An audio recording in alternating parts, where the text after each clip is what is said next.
मेरा अफसाना चैनल पर आप सभी का स्वागत है। एक शादीशुदा जोड़ा था। शादी होने के कुछ सालों तक तो सब ठीक चल रहा था। वे बहुत खुश थे, लेकिन जैसे जैसे समय बीतने लगा, इन पति पत्नी के जीवन से खुशियां कम होने लगी और उनकी जगह झगड़े, निराशा और दुख ने ले ली। पति पत्नी एक दूसरे से काफ़ी ज़्यादा प्रेम करते थे, इसलिए वे चाहते थे कि उनका जीवन फिर से पहले की तरह खुशियों से भर जाए।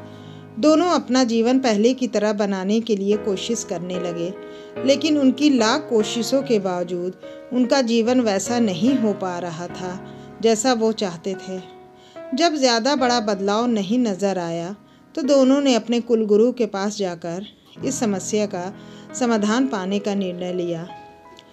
वे अपने कुलगुरु के पास पहुँचे और उन्हें अपनी समस्या के बारे में विस्तार से बताया। उनकी बात अच्छे से सुनने और समझने के बाद कुलगुरु ने उन्होंने एक उपाय बताते हुए कहा कि अगर आप दोनों किसी ऐसे जोड़े की खोज कर लेते हो जो संपूर्ण रूप से खुश हैं, तो उनके कपड़े का एक टुकड़ा लेकर आना। बस उसी दिन से आपका जीवन बदल जाएगा और आपको वैसा जीवन मिलेगा जैसा आप चाहते हैं। पति पत्नी इन उपाय को सुनकर खुश हो गए। उन्हें लगा ये अच्छा है, क्योंकि उन्हें ऐसे जोड़े को तलाश करने में ज़्यादा समय नहीं लगेगा जो पूरी तरह खुश हों, और साथ ही साथ उन्हें थोड़ा घूमने का भी मौका मिल जाएगा। इन जोड़ों ने सोचा, सबसे ज़्यादा सुखी जोड़ा वही हो सकता है जिनके पास धन धान्य की कमी न हो। इसलिए उन्होंने सबसे पहले अपने राजा और रानी को मिलकर उनसे पूछना बेहतर समझा कि क्या वो संपूर्ण रूप से खुश हैं या नहीं। दोनों ने किसी तरह राजा रानी को एक बार उनसे मिलने के लिए राजी कर लिया। जब वे दोनों राजा रानी को मिलने गए, तो उनका काफ़ी अच्छे से स्वागत किया गया और खाने पीने को भी अच्छे से अच्छा खाना खिलाया गया। वे दोनों राजा रानी के साथ बैठे थे। तब मौका देखकर उन्होंने राजा रानी से पूछ लिया, क्या वो अपने जीवन में खुश हैं। राजा रानी दोनों ने कहा, हाँ बिल्कुल, वे जीवन में खुश हैं। राजा रानी का जवाब सुनकर जोड़े को खुशी हुई, लेकिन फिर भी उन्होंने आगे बढ़कर पूछा, क्या आप दोनों पूरी तरह से खुश हो। यह सवाल सुनकर राजा रानी के चेहरे पर थोड़ी सी उदासी छा गई। राजा ने कहा, हालांकि भगवान ने हमें जीवन में हर वस्तु दी है जिसकी ज़रूरत होती है, या यूं कहूँ कि ज़रूरत से ज़्यादा ही दी है, लेकिन एक संतान सुख अब तक हमें नसीब नहीं हुआ।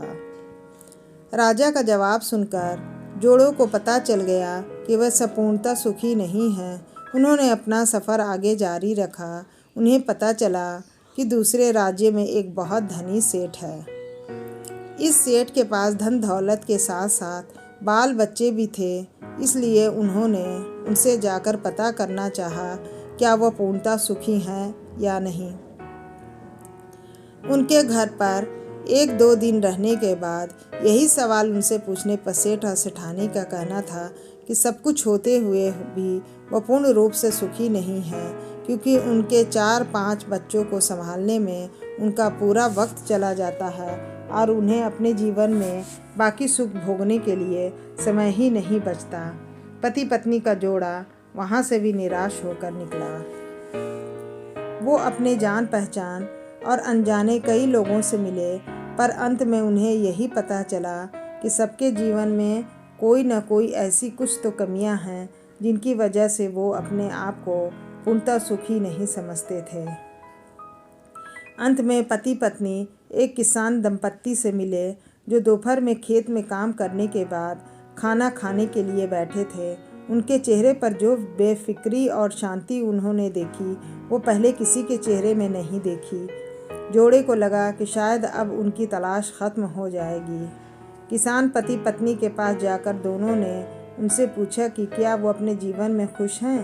किसान और उनकी पत्नी ने कहा, बिल्कुल वो खुश हैं। जोड़े ने किसान से अपना अगला सवाल भी किया, क्या वो जीवन में पूर्णतः खुश हैं।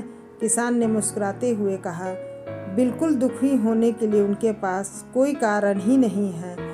ऐसे ही हर तरह के सुखी दंपति की तलाश कर रहे जोड़े ने जब खुश होकर अपने सफ़र और कारण के बारे में बताते हुए किसान से उसके कपड़े का एक टुकड़ा मांगा, तब किसान चिंतित होकर बोला, अगर उनके पास एक से ज़्यादा कपड़े होते तो वो ज़रूर उन्हें अपना कपड़ा फाड़ कर दे देता।